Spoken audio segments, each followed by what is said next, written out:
दीदी हमारी अर्चना जेटली जी पूर्व मंत्री से मैं निवेदन करूंगा कि आप मंच पर आए। जी दीदी।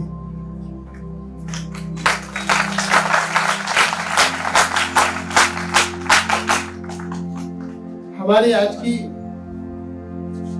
मंच की अध्यक्षता कर रहे डॉक्टर राजू कुमार सिंह जी, साहेबगंज मुजफ्फरपुर बिहार से विधायक है। मैं आपसे निवेदन करूंगा कि आप भी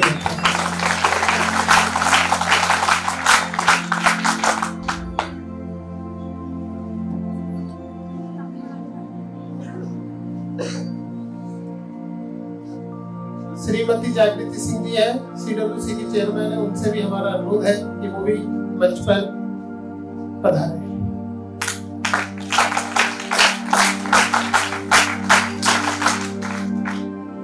अध्यक्षता कर रहे माननीय विधायक जी का छोटा सा परिचय जो मुझे प्राप्त हुआ है। आप भोपाल आए हैं, भोपाल में बड़ी जिम्मेदारी है, गोविंदपुरा विधानसभा है, उसकी जिम्मेदारी आपको दी गई है। 16 साल पहले NRI रह चुके हैं। मास्को से पिछले बार के विधायक रह चुके हैं। डॉक्टर राजू कुमार सिंह जी बिहार के मुजफ्फरपुर जिला अंतर्गत साहेबगंज विधानसभा क्षेत्र से विधायक हैं। इन्होंने पहली बार 33 वर्ष की उम्र में चुनाव जीता, तब से अब तक विधायक हैं। इनकी पत्नी श्रीमती रेणु सिंह जी भी विधायक रह चुकी हैं। आप उच्च शिक्षा प्राप्त है, लंदन, रशिया, जर्मनी से हुई है। अव्वल दर्जे का नेतृत्व का परिणाम है। इनको जनता की सेवा लगातार करने का सौभाग्य प्राप्त हो रहा है। मैं माननीय भाई साहब विधायक जी का बहुत बहुत स्वागत करता हूँ मन की बात में। आप सभी बच्चों से मेरा विनम्र आग्रह है कि हमारे बीच में एक बार फिर से आप लोग ताली बजा करके हमारे माननीय मंच का आप सम्मान करेंगे।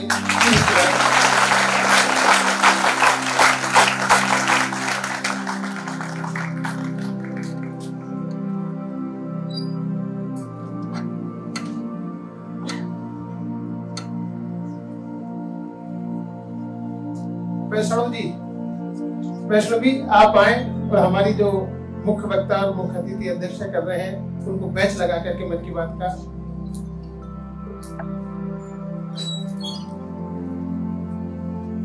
जागृति जी मंच पे आए।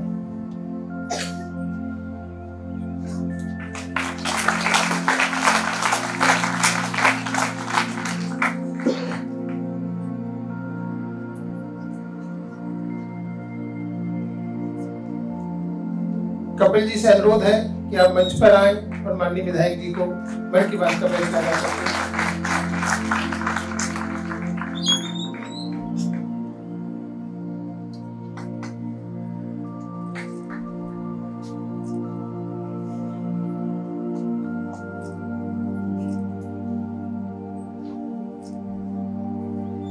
वैष्णु जी अभी आप मंच पर फिर से आइएगा। आपसे अनुरोध है कि आप हमारे जो मुख्य वक्ता है मोदी जी की @20 बुक्स दे करके आप सम्मानित।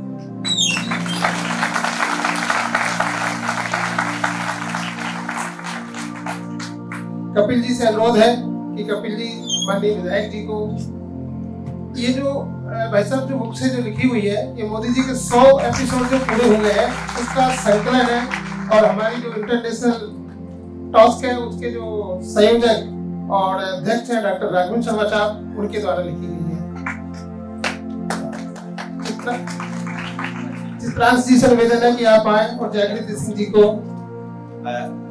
the entire mission operations right from launch till landing. धन्यवाद। सार्थक जी, आपसे निवेदन है कि जो एपिसोड है उसको 2 मिनट के लिए चला दीजिए आप। अभिषेक।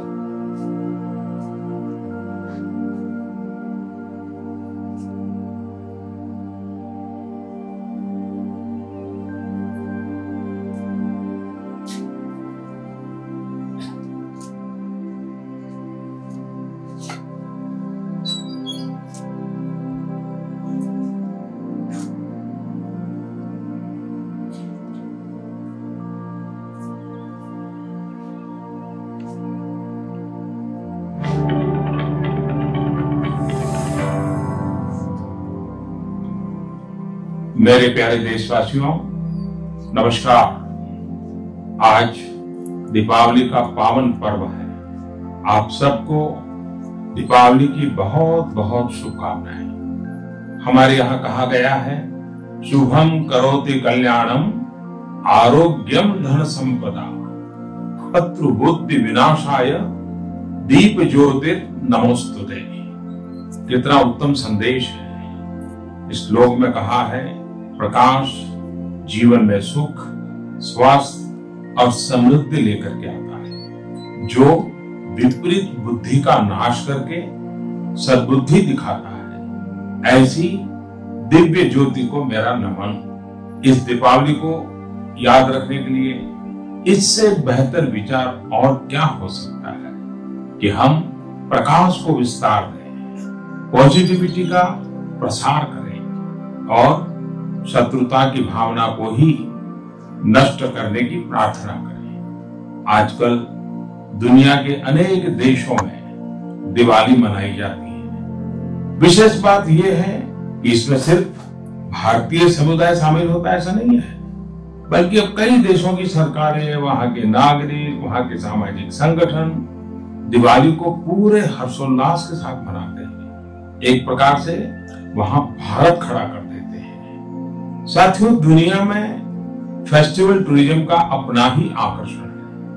हमारा भारत जो कंट्री ऑफ फेस्टिवल्स है, उसमें फेस्टिवल टूरिज्म की भी अपार संभावनाएं हैं। हमारा प्रयास होना चाहिए कि होली हो, दिवाली हो, ओणम हो, पोंगल हो, बिहू हो, इन जैसे त्योहारों का प्रसार करें और त्योहारों की खुशियों में अन्य राज्यों, अन्य देशों के लोगों को भी शामिल करें।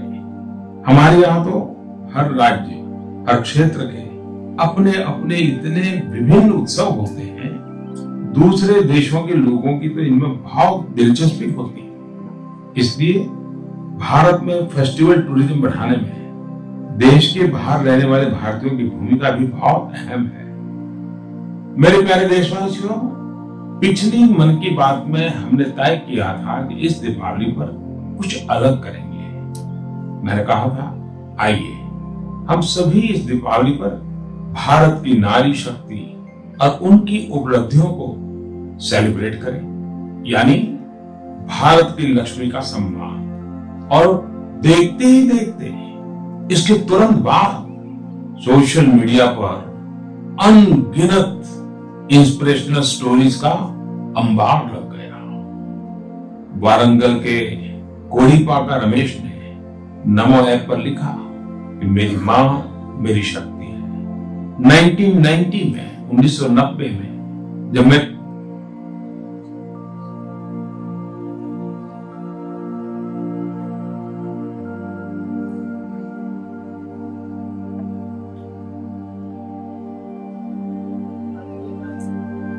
आज की हमारी मुख्य वक्ता दीदी से निवेदन है, दीदी आप चूंकि मंत्री नहीं है, आपके पास में बड़े महत्वपूर्ण विषय और विभाग रहे होंगे हैं, बच्चे जानना चाहते हैं कि शिक्षा में या महिला बाल विकास में तमाम सारे ऐसे विषय होते हैं जो जीवन के बड़े महत्वपूर्ण विषय होते हैं। मानव विकास, महिला विकास। जागृति सिंह जी बैठी हैं, ये भी वही काम कर रही हैं। जीरो से लेकर के 6 वर्ष से 14 से 18 वर्ष तक के जो बच्चे होते हैं, वर्तमान परिस्थितियों में बहुत सारे ऐसे अपराध घटित हो रहे हैं, पॉक्सो से संबंधित होते हैं, बहुत सारे होते हैं, साइबर के होते हैं। डेली कुछ ना कुछ ऐसा होता रहता है जो कम उम्र के बच्चों के बीच में घटित हो रहे हैं। आप आए दिन पेपरों में पढ़ते होंगे कि कितनी समस्याएं होती हैं। दीदी से निवेदन है हमारा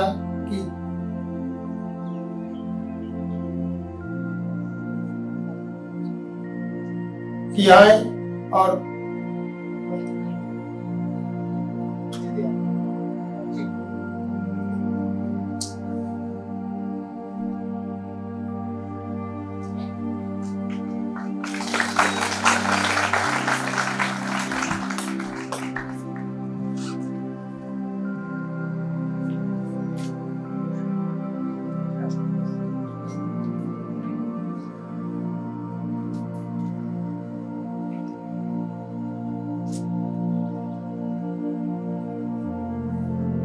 आज के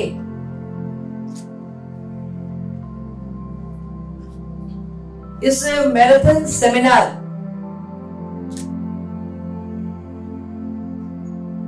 के आयोजन के साथ सहभागी बनने में मुझे अवसर दिया, तो सबसे पहले तो मैं आयोजकों को बहुत बहुत धन्यवाद देना चाहती हूँ।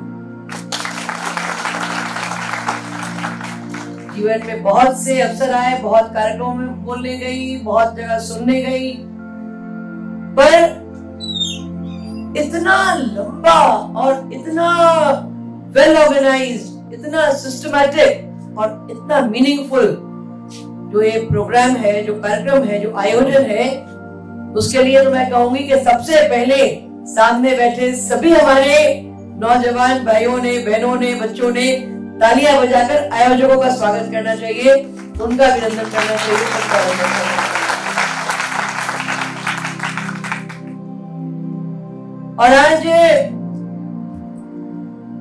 हमारे बीच डॉक्टर राजू कुमार जी हैं और वो बिहार से विधायक हैं।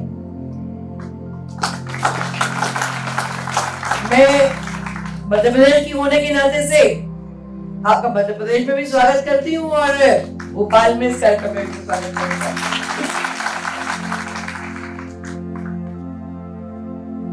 बहन जागृति सिंह जी जो बाल कल्याण समिति भोपाल की अध्यक्ष है,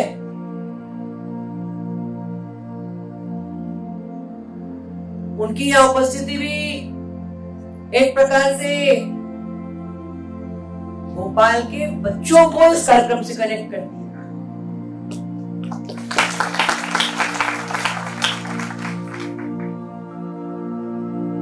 और आप सब बताओ कि आप हाई सेकेंडरी स्कूल से लेके कॉलेज तक के एज ग्रुप के ज्यादातर यहाँ बैठे हुए ऑडियंस है।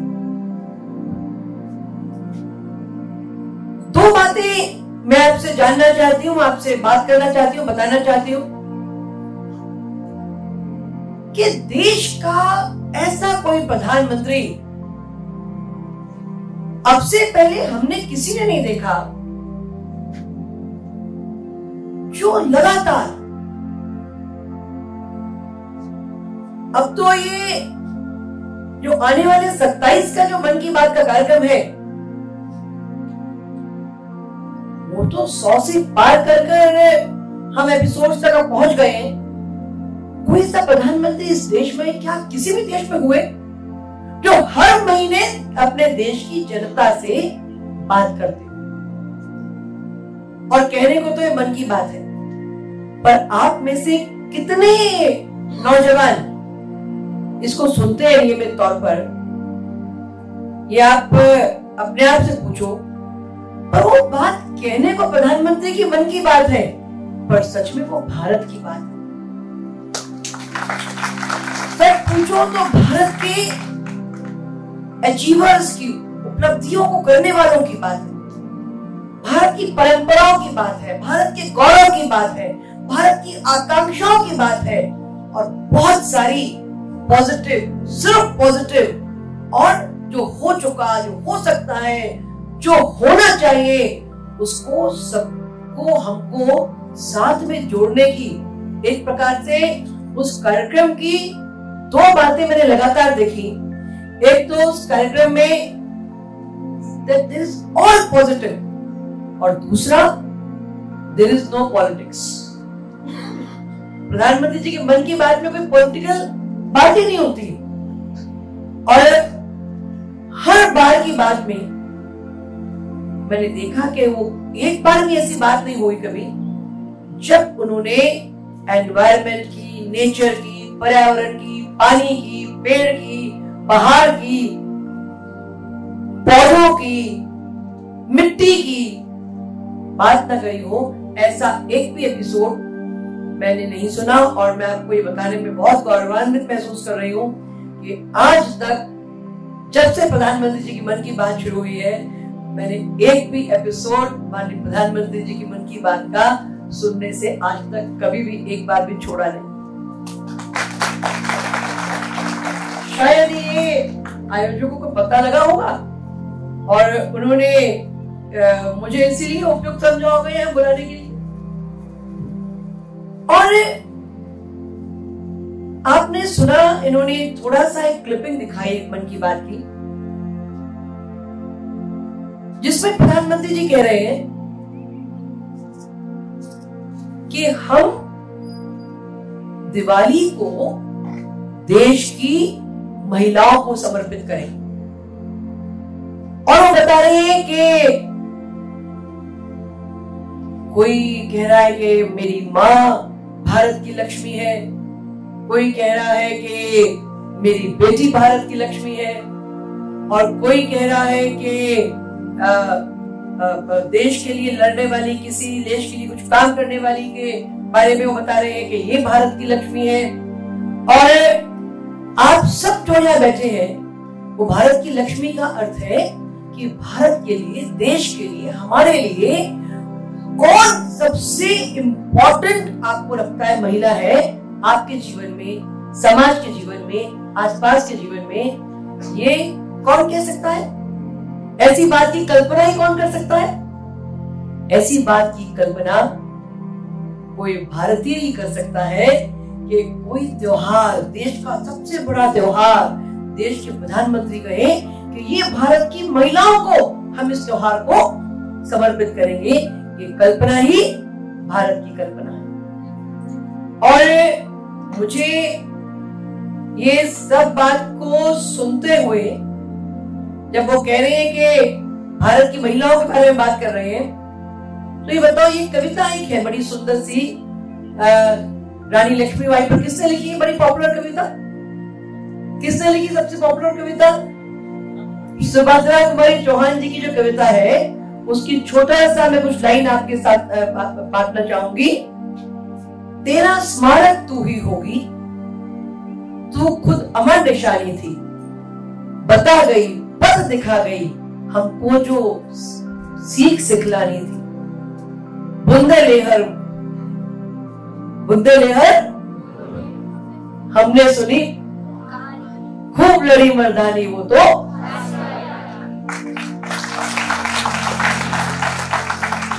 ये कितनी सुंदर दो बातें हैं कि वो झांसी की रानी भी महिला है, और उनके बारे में कविता कहने वाली भी, और मेरे सामने उसको दोहराने वाली भी बेटियां हैं भारत। और आप सोचो, 23 साल की उम्र में वो दुनिया छोड़कर चली गई। 4 माह का उनका बच्चा, जिसको टांग कर आपने देखी होंगी ना ऐसी मूर्तियां, जो पीठ पे उनका बेटा, उन्होंने पीछे लटका रखा है बच्चे को अपने, और घोड़े पर वो लड़ रही है, और एक हाथ में उनके तलवार है। हिस्ट्री सेज कि उनका बेटा दुनिया से चला गया, और उनका घोड़ा भी लड़ते लड़ते एक नदी पार करने के लिए बड़ी छलांग लगाई और वो भी चला गया, घायल हो गया, मर गया। और वो अपने गुरु के पास गई घायल अवस्था में। सेना घायल थी, तितर बितर थी, कुछ साथी उनके साथ रह गए थे केवल। फिर भी जिद थी, मेरी झांसी नहीं दूंगी। और उनके गुरु से उन्होंने पूछा,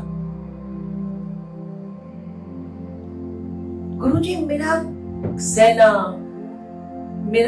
मेरी सेना, मेरा घोड़ा, मेरा बच्चा सब कुछ नहीं रहा और मुझे देश को आजादी मिलते हुए भी दिखती नहीं है, मुझे नहीं दिख रही। तो झांसी की रानी के गुरुजी ने उनसे जो कहा कि तुम नींव की पत्थर हो, तुम नींव की पत्थर हो और नींव के पत्थर मंदिर का कलश देखने की इच्छा नहीं रखते। और आप सब, मैं, हम सब वो भाग्यवान लोग हैं जिनके लिए लोग नींव का पत्थर हुए।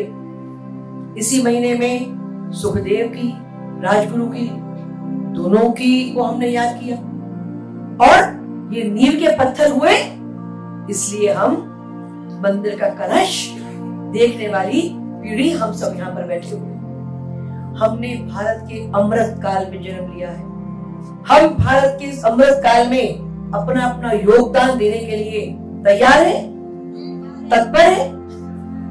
25 साल बाद देश कैसा होगा उसका सपना हम आंख बंद करके देखते हैं, आंख खोल के देखते हैं, और उसमें मैं क्या करूंगी, उसमें मैं क्या करूंगा, मेरा क्या कंट्रीब्यूशन होगा, मेरा देश की दुनिया में भूमिका जबरदस्त हो, मेरा देश और बेहतर हो और सुंदर हो और अग्रणी हो, लीडरशिप करे सारी दुनिया की, मेरे देश के लोगों के दुख मिटे और हम अपने मानव जीवन को भारतीय होने के नाते से सार्थक करें। इसमें कभी कभी क्या होता है, हम सोचते हैं बाकी सबने क्या करना है, और अमृत काल में हमें क्या सोचना है, मुझे क्या करना, मैं क्या करूंगा, मैं क्या करूंगी, हाउ विल आई कंट्रीब्यूट, मैं भारत को ऐसा कैसा बनाऊंगी, कैसा बनाऊंगा, उसमें अपनी सहभागिता कैसे करूंगा जिससे दुनिया का अंधकार दूर करने वाला देश कौन, भारत हो।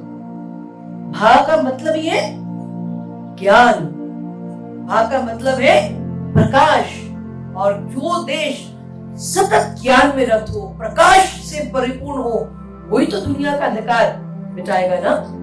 और अभी अभी दुनिया के सामने भारत का माथा गर्व से ऊंचा हुआ, वो क्या हुआ, कितना मजा आया, ऐसा लगा ना हम पहुंच गए, ये ऐसे लगा, मुझे लगा मैं खड़ी हूं चंद्रमा पर, और चंद्रमा पे खड़े होकर मैं दुनिया को ऐसे देख रही हूं, ऐसे लगा। और उसमें कितनी अच्छी बात हुई कि उसमें एम वनीता और कौन था, मिशन डायरेक्टर ऋतु श्रीवास्तव, और उनके साथ वैसी 54 हमारी साइंटिस्ट ने कंट्रीब्यूट किया, है ना। और मुझे इसीलिए याद आया सुभद्रा कुमारी चौहान की एक बहुत सुंदर कविता मुझे याद आई, जिस दिन चंद्रयान चंद्रमा के दक्षिण ध्रुव पर पहुंचने वाला भारत का नहीं दुनिया का पहला सैटेलाइट हुआ, और उसमें कंट्रीब्यूशन सबसे बड़ी हम सब की हुई, हमारी भारत की बेटियों की हुई। ये अपने आप में हम सबको गौरवान्वित करने वाली बात है, हमें प्रेरणा देने वाली बात है। और उन बहनों ने दिन रात ना खा के ना पी के, जैसा ये कर रहे हैं ना, वहां पे मैं आई तो वहां बिस्तर लगे हुए हैं, 24 घंटे वहां सब रह रहे हैं। क्यों रह रहे हैं? जैसे वो मिशन चंद्रयान था, ये मिशन मन की बात है कि 100 घंटे तक करना है, दिन रात करना है, लगातार करना है। वो तो और कितना बड़ा मिशन था ना, तो कैसी सिचुएशन नहीं होगी उसको। और मैं आपसे जो कह रही थी, मुझे वो कविता जो मुझे याद आई, सुभद्रा कुमारी चौहान वर्षों पहले लिखती हैं देश की महिलाओं के लिए, बेटियों के लिए। क्या लिखती है? तू होगी आधार, तू होगी आधार देश की पार्लियामेंट बन जाने में। तब तक देश आजाद नहीं था ना, तो देश की पार्लियामेंट तो तब बनती जब देश आजाद होता। आजाद देश के आजाद चुनाव होते। और दुनिया के देशों में महिलाओं को वोटिंग राइट ऐसे नहीं मिला था जैसे हमें मिल गया। हम समझते हैं अमेरिका बहुत एडवांस कंट्री है, बड़ी मॉडर्न है, बहुत अपडेटेड है, और शायद हम पुराने वाले टाइप के हैं। पर आपको ये जानकर गर्व होगा कि हमारे देश में जैसे आजादी मिली वैसे ही हमको सबको एक साथ, स्त्री को, पुरुष को, पढ़े लिखे को, कम पढ़े लिखे को, इंडस्ट्रियलिस्ट को, एम्प्लॉयर को, एम्प्लॉई को, हर एक को, हर समाज को, हर जाति को, गांव में रहने वाले को, शहर में रहने वाले को, एनीबडी एंड एवरीबडी, सबको एक वोट का समान अधिकार दुनिया के किसी देश में नहीं मिला except for our country India. और अमेरिका में महिलाओं को वोटिंग राइट लेने में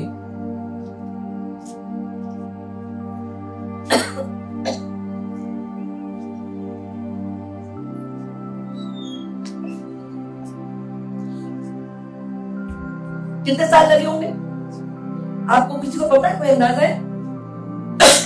अमेरिका जैसे देश में वोटिंग राइट हासिल करने में महिलाओं को कितने साल लगे होंगे? कितना संघर्ष करना पड़ा होगा? 133 साल, 133 इयर्स महिलाओं को वोटिंग राइट अमेरिका में नहीं था, यूरोप में नहीं था। और हमारे देश की एक कवित्री ये कविता लिख रही है कि तू होगी आधार देश की पार्लियामेंट बन जाने में, तू होगी सुखसार देश के उजड़े क्षेत्र बसाने में। तो उनकी कल्पना कितनी ऊंची है कि तू होगी आधार देश के उजड़े क्षेत्र बसाने में, तू होगी व्यवहार देश के बिछड़े हृदय मिलाने में, तू होगी अधिकार देश भर को स्वतंत्रता दिलाने में। और मैंने उसको आगे सोचा, और तू होगी आधार देश का चंद्रयान चंद्रमा पर पहुंचाने। और ये बहुत अद्भुत है हमारा देश। सब कहते हैं कि दुनिया में इंसान बन के आना बड़ी बात हो। मुझे लगता है कि दुनिया में इंसान बन के आना तो बड़ी बात है, पर भारत में जन्म लेना सबसे बड़ी। और भारत में जन्म लेकर मध्य प्रदेश में जन्म लेना, तो मुझे, आप बुरा नहीं मानना, मुझे लगता है कि बिहार में जन्म ज्यादा बढ़ेगा। और फिर मुझे ये भी लगता है कि भारत में जन्म लेकर इस मन की बात के मैराथन प्रोग्राम का पार्टिसिपेंट होना, ये भी बड़ी बात है, ये भी साधारण बात है। और आप सबको मैं आज यही कहना चाहूंगी कि जीवन में ऐसा कोई प्लेइंग ग्राउंड, हॉकी का या फुटबॉल का, जिसमें गोल पोस्ट नहीं हो, उसमें आप कितनी देर खेल सकते हो? और उसमें खेले भी तो कोई अर्थ है क्या? तो जैसे प्लेग्राउंड में गोल पोस्ट इंपॉर्टेंट है, अपने जीवन में भी गोल होना इंपॉर्टेंट है। और गोल कैसा होना चाहिए? डॉक्टर अब्दुल कलाम को याद करो तो क्या कहते हैं कि बड़े सपने देखो, है ना? एक बड़ा सुंदर सेइंग है कि not failure but no ambition is crime. तो बड़ा सपना देखना, उसके लिए मेहनत करना, उसके लिए लोगों को साथ में जोड़ना, कोई बड़ा काम अकेले नहीं होता। अगर अकेले बड़ा काम होता तो हर महीने आके मन की बात हम सब करने की देश के प्रधानमंत्री को कोई जरूरत थी क्या? अकेले बिना सबको कनेक्ट करे कोई बड़ा काम हो ही नहीं सकता। और हम सब संसार में बड़े काम करने ही आए हैं। हम कोई साधारण काम करने दुनिया में नहीं आए हैं। हम सब स्पेशल हैं। हम सब विशेष प्रयोजन से, विशेष भूमिका से कुछ अच्छा करने, बहुत अच्छा करने, अपने जीवन को मीनिंगफुल करने, सार्थक करने इस दुनिया में आए।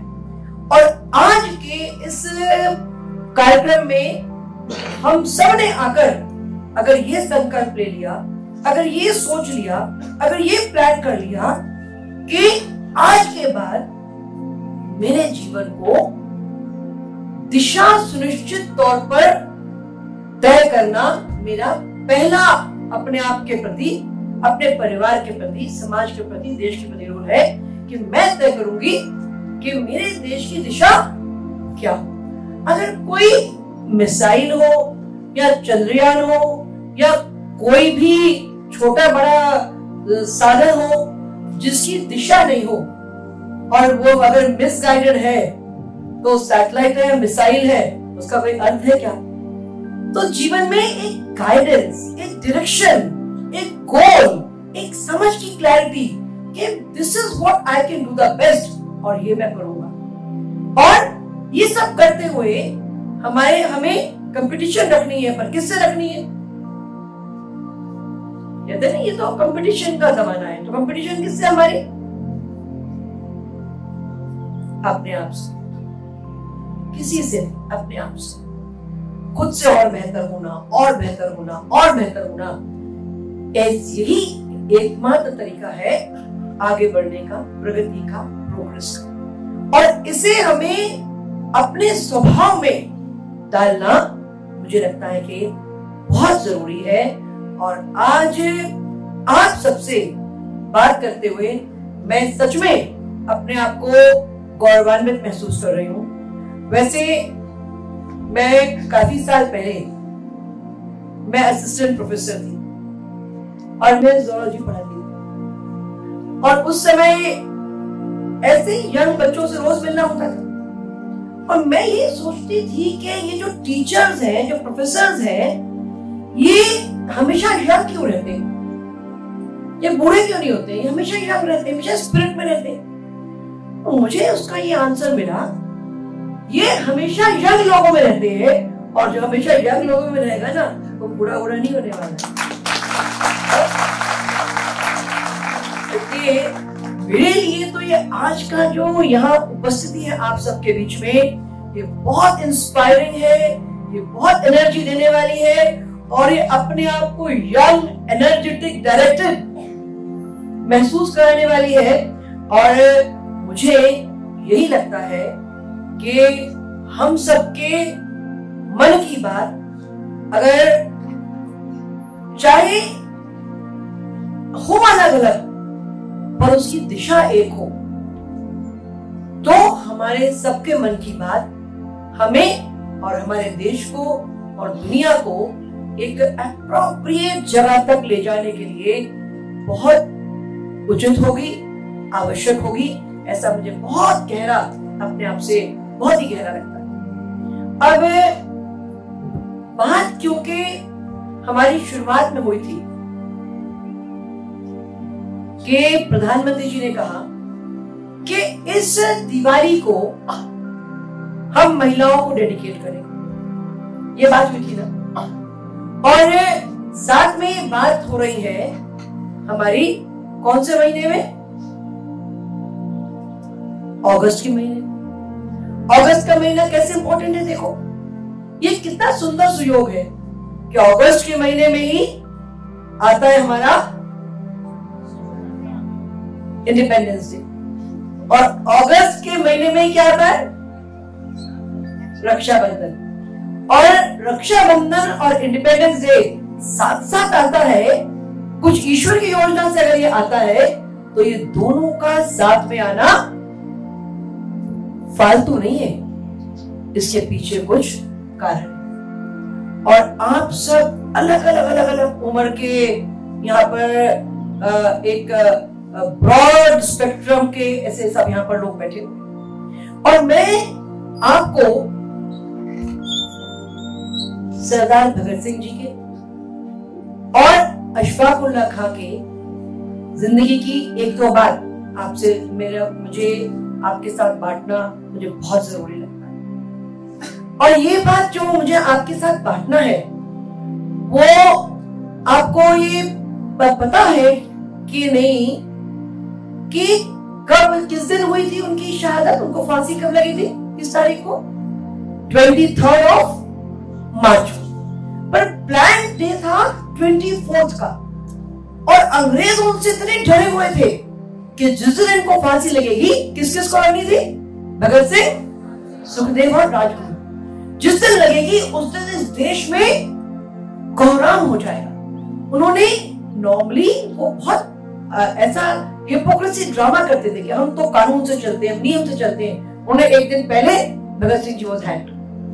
और ऐसा कहते हैं कि भगत सिंह जी को जब अंग्रेज जेलर, हमने फिल्मों में देखा है कि एक काला कपड़ा पहनाते फिर फांसी लगाते, तो जब काला कपड़ा भगत सिंह जी के चेहरे पर पहनाने लगे तो उन्होंने कहा कि अंग्रेज जेलर, तुम मेरे चेहरे पर ये काला कपड़ा मत पहनाओ, मैं बिना काला कपड़े पहने फांसी चढ़ूंगा, और मेरी आंखों से निकलने वाली देशभक्ति की चिंगारियां मेरे जैसे अनेकों भगत सिंह पैदा करेगी, इसलिए मेरे चेहरे पर काला कपड़ा।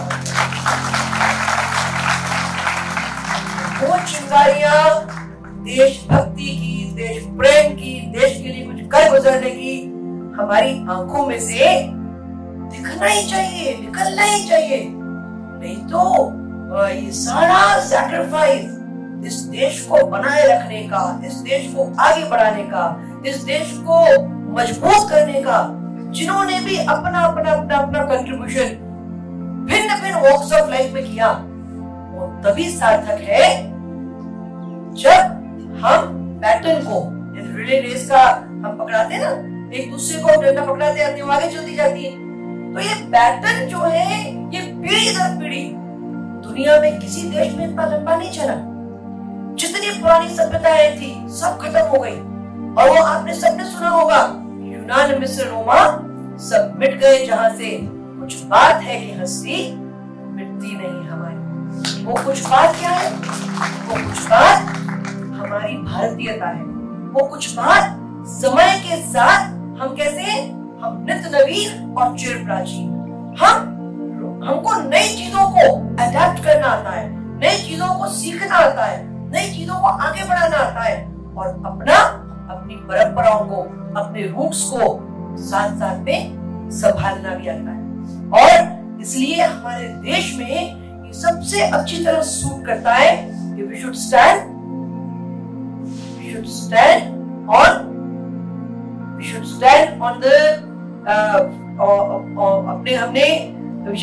on the floor of the past।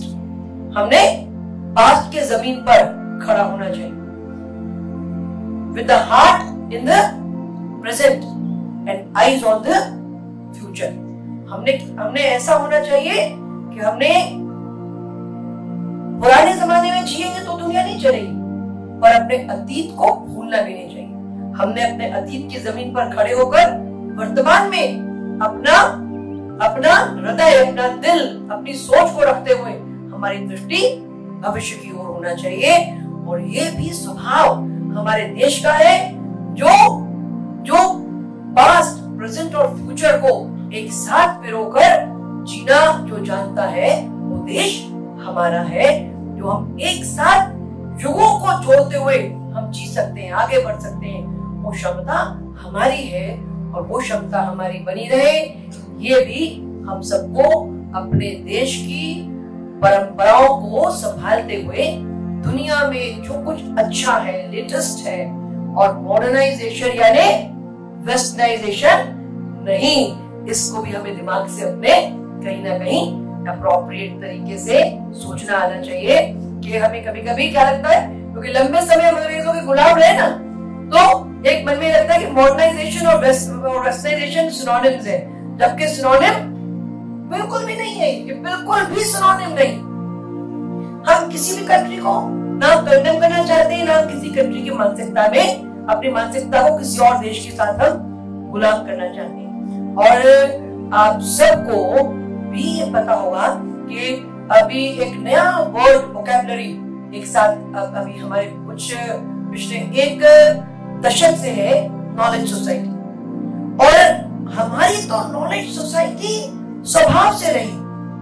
अब गैलीलियो को, कोपरनिकस को आप में से कोई तो जानते होंगे, आप लोग कौन कौन जानता है गैलीलियो कोपरनिकस को? कौन कौन जानता है? जानते हो क्या किया था इन्होंने? कोपरनिकस ने, गैलीलियो ने क्या किया था?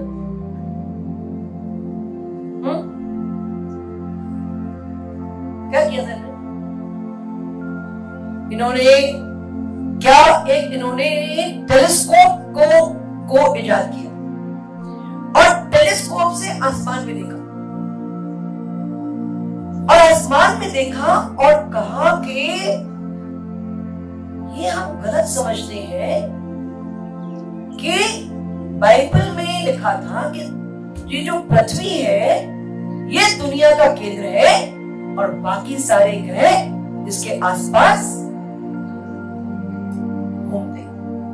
ने कहा नहीं, आसमान में तो ऐसा नहीं दिख रहा, ये तो जो मैं देख रहा हूं अपने टेलीस्कोप से कि जो सन है ये दुनिया का सेंटर है, and Earth along with all the other planet is revolving around the sun।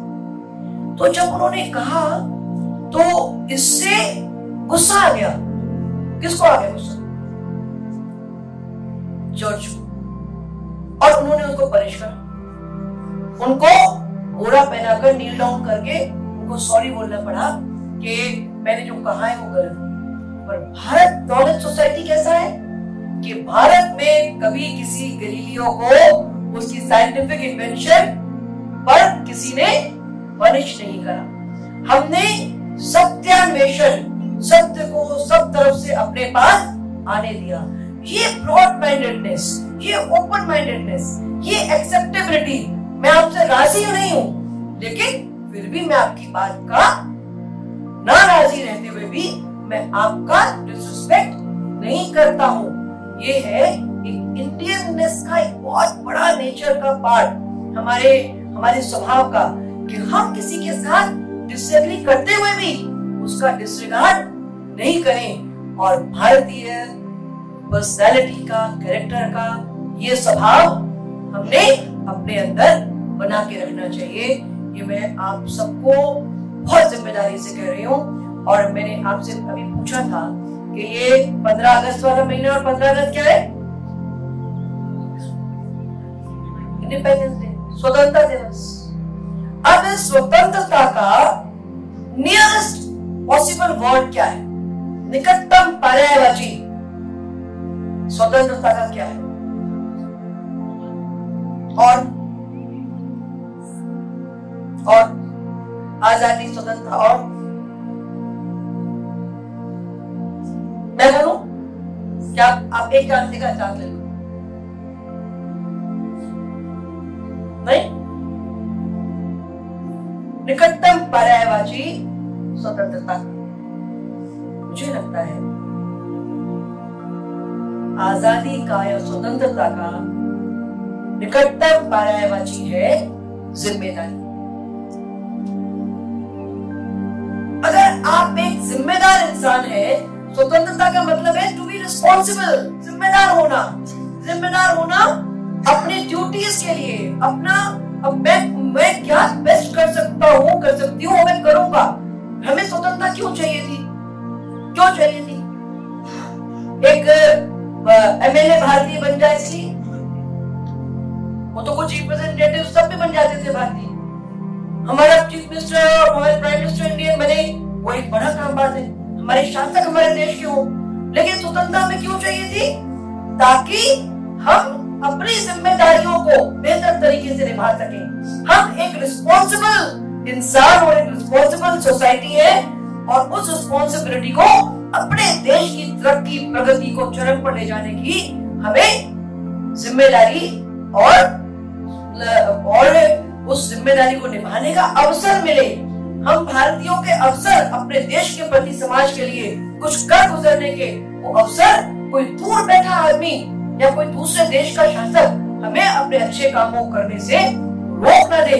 इसलिए तो हम स्वतंत्रता चाहते थे ना, इसीलिए और वो स्वतंत्रता का हम इस्तेमाल कर रहे हैं या हम नहीं कर रहे हैं, ये हमारे लिए अपने आप में सोचने का समझने का एक बहुत महत्वपूर्ण पार्ट है, महत्वपूर्ण हिस्सा है।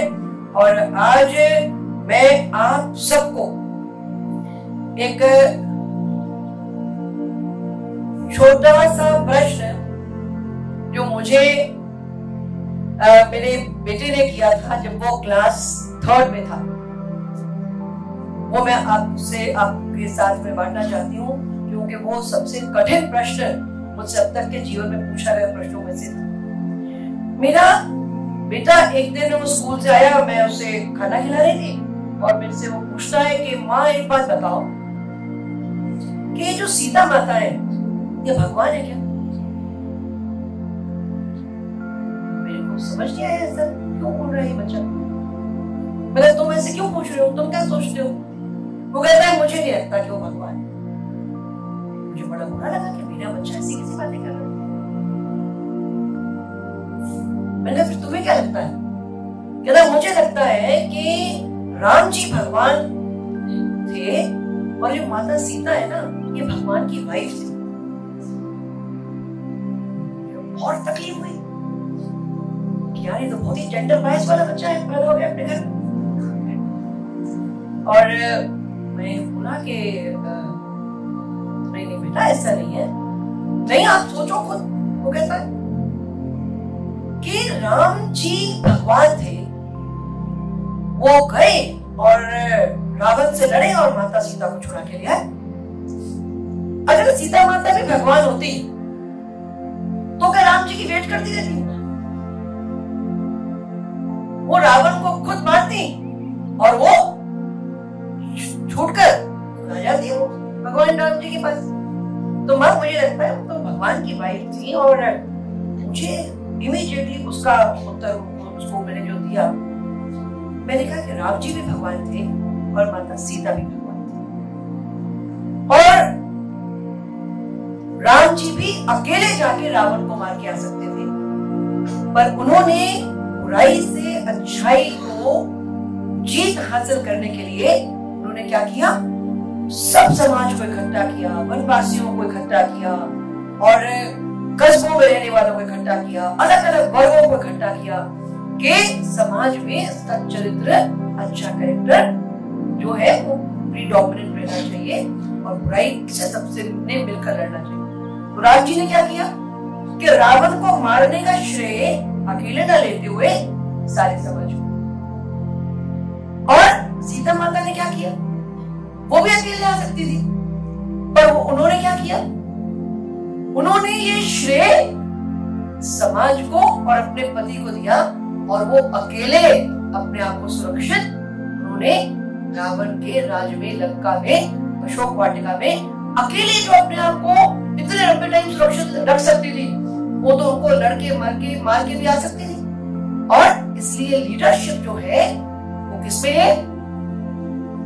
बड़प्पन जो है ना, भगवान का मतलब होता है बड़प्पन। बड़प्पन किसमें है?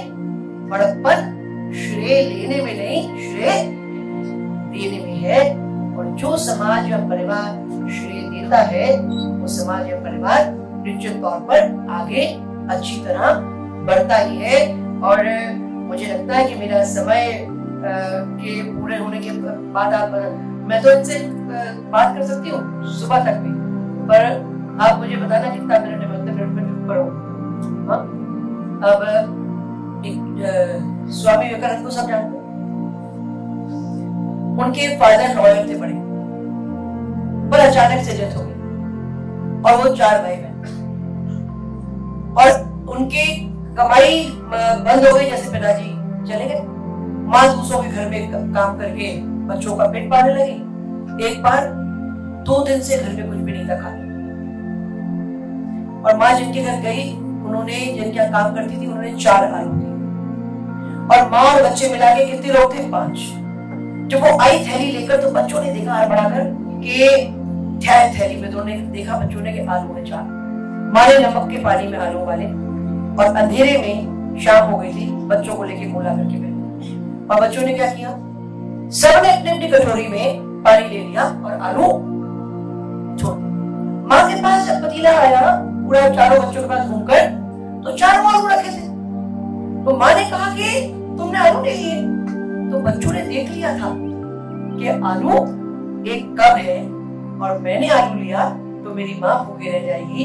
तो हर बच्चे ने अपने अपने हिस्से खा लिए।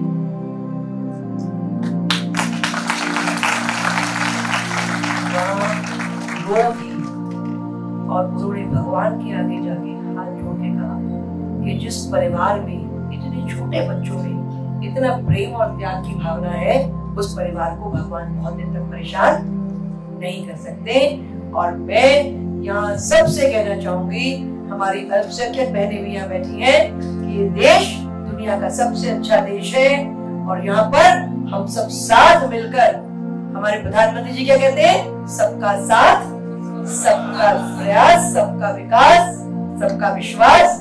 ऐसे ही हम आगे बढ़ेंगे ना, तो हमें एक दूसरे के विश्वास के साथ में, और हमारा अपना अपना धर्म संप्रदाय जो मर्जी हो, हम भगवान जिसको मर्जी पूजे, पर हम अपने देश को बाकियों की तरफ प्यार करें। यही आज कहते हुए आप सबसे मैं अपनी बात पूरी करूंगी।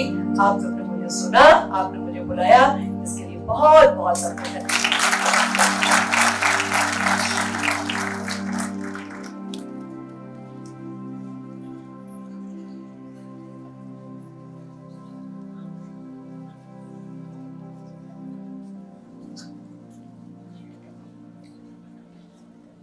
मन की बात के 57वें